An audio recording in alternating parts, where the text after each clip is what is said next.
I lost 50 years of my life, not because of a tragedy, not because of the war, not even because of the illness. I lost them because I was sure I still had time. And if you think the same way, this story will make you angry, because the worst lie about life is not that old age is hard.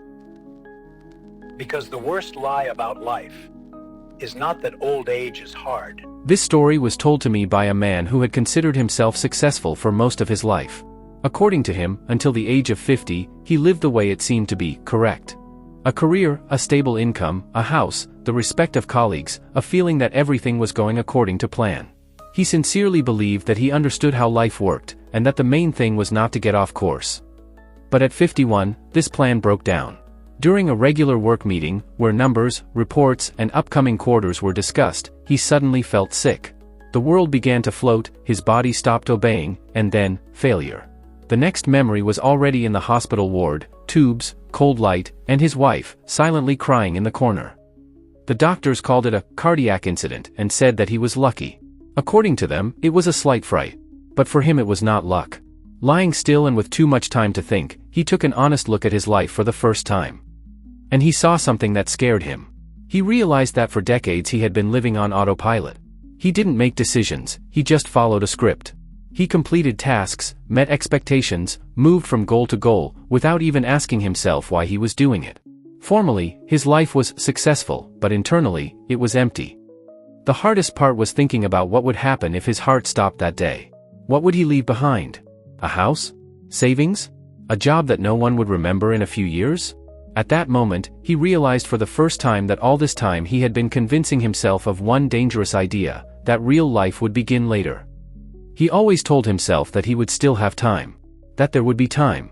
That when the children grow up, when work becomes calmer, when there is more money, then he will start to live for real. But now, lying in the hospital, he saw a simple thing: this, then, was constantly moving away. According to him, he began to notice that almost everyone around him lives the same way. Young people, middle-aged people, everyone repeats the same phrases. A little more work. A little more patience. Another stage. And all this time of life passes by. It is especially painful for him to remember a friend who died a few years ago. He worked all his life without rest, constantly postponing a normal life for next year. That year never came. At the funeral, the friend's son said only one phrase, that his father was a successful person, but almost a stranger. It was then that he finally understood that the greatest regrets in life are not because of mistakes, but because of things that were never done. Trips that were not timed. Calls that were postponed. Words that were not said. People who could not be with.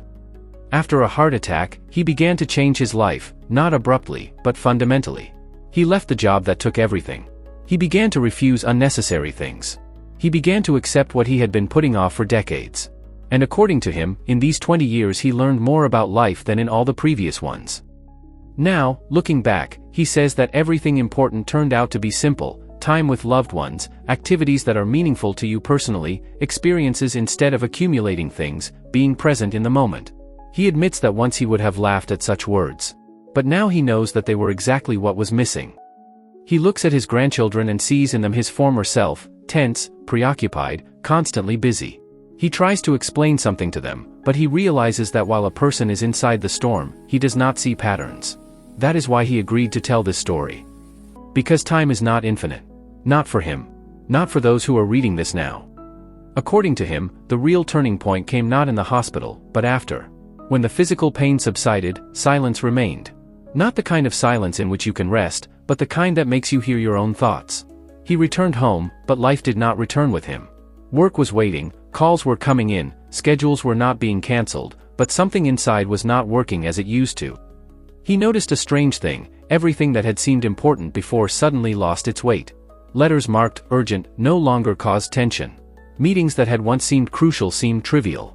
It was as if someone had changed the scale, and for the first time he saw how much energy he had been wasting on things that left no trace. What scared him most was not the thought of death. What scared him was the realization that he could die without ever having lived. Without taking a risk. Without stopping. Without asking himself if this was his path at all. For the first time in his life, he allowed himself to think, what if he had been running in the wrong direction all this time? He remembered how he had put off simple things for years. Trips that had seemed untimely. Conversations that could have been had later. Weekends, constantly sacrificed for another day of work. All this seemed reasonable, until it became clear that a postponed life has the property of not starting at all. It was then that he first recognized what had previously seemed unacceptable. He was not in control of his life. He was reacting. He was going with the flow of expectations, family, colleagues, society. He was a good employee, a reliable partner, a responsible adult. But he was not present in his own life. After the heart attack, he began to give up what he had previously considered obligatory. Not immediately and not abruptly, at first with a feeling of guilt, as if he was doing something wrong. But with each no, the pressure inside weakened.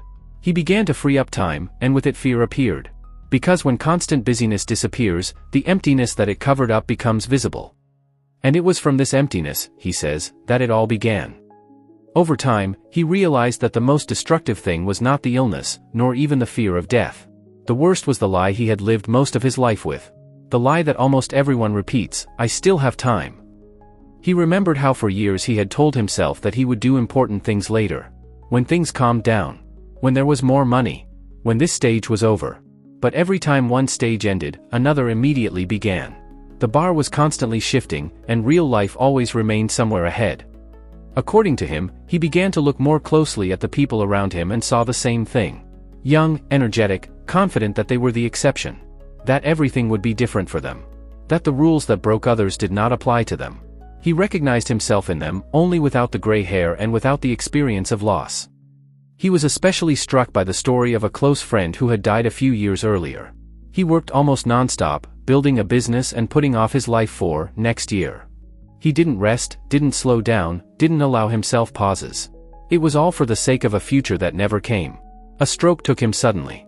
At the funeral, his son said that his father was a successful man, but almost a stranger. These words cut deeper than any diagnoses. Because in them he heard his own future, which he miraculously avoided. He understood that at the end of life, what counts is not achievement. It's presence. Who you were with. Who you were to your loved ones. He stopped deceiving himself with phrases about later. He stopped believing that there is a perfect moment. Because he saw that if you constantly wait for the right conditions, life goes on in standby mode. And one day you wake up old, not understanding where the years went. It was then that he first clearly formulated for himself, the problem was not a lack of time. The problem was where that time went. There are things that you only realize when they become final. For him, the death of his father was such a thing. He was already an adult man, had his own family, a job, and responsibilities. Their relationship had always been difficult, but not hostile. Just postponed. He constantly thought that they would still have time to talk everything out. When it got easier. When the time came. But there was no time. His father died suddenly. A heart attack. A few hours later, the man was gone. There were no farewell words, no long conversations, no opportunity to fix anything. All that remained were the little things that now hurt more than the big conflicts. Sundays that he didn't call. Dinners he didn't come to because he was tired. Short answers instead of real conversations. According to him, it was then that he first realized that the worst losses are the silent ones. They don't look dramatic in the moment. They accumulate over the years and then come crashing down when nothing can be changed. You can't turn back the day. You can't call back. You can't say what seemed obvious but was never said. After the heart attack, these memories became especially acute. He began to look at the people around him differently. At his wife. At his children. At those he used to consider constant in his life. He realized that it was this illusion of constancy that was the trap. We treat our loved ones as if they would always be there. As if there would always be another opportunity. He began to change his priorities not with loud decisions, but with small actions. He began to be at home more often. To listen more often, rather than to answer automatically. To say yes more often to what matters, and no to what simply eats up time. He was uncomfortable, sometimes scared, but at the same time he had the feeling that life was returning from the background to the center. He admitted that the regrets had not disappeared. They remained. But now they had become a reminder, not a burden. A reminder that every day without presence is a day that will never return. He lives differently now. Not calmer or easier, just more honest. He doesn't try to keep up with everything and doesn't convince himself that he controls the future. According to him, after the heart attack, life didn't become ideal, but it became conscious. He began to value not the result, but presence. Not quantity, but depth. He says that over the years he has learned simple things that previously seemed banal. Time with loved ones is more important than any status. Experience is more important than things. Conversations are more important than achievements. And most importantly, life doesn't start later. It happens right now, in the form in which it is. He looks at his grandchildren and sees in them the same tension that he once carried within himself. A constant sense of urgency, a fear of not being in time, a desire to prove something to the world. He tries to explain something to them, but understands, most lessons come only with experience. That is why he agreed to let this story be told further, not as a lesson, but as a warning. He doesn't say you should quit your job or change your life in one day. He says something else: don't sacrifice what matters for what just seems important. Because time passes regardless of our plans. And every day spent procrastinating never comes back. You have just listened to my story. I don't know how much time has passed. I have 10 years left, 15, maybe less. But I know one thing for sure. The biggest mistake you can make is waiting. Don't put off calls, trips, conversations, life. For over 50 years, I thought I would do this later. Don't do this again. Live consciously. Choose what matters. Because once upon a time is always today. Goodbye. See you later.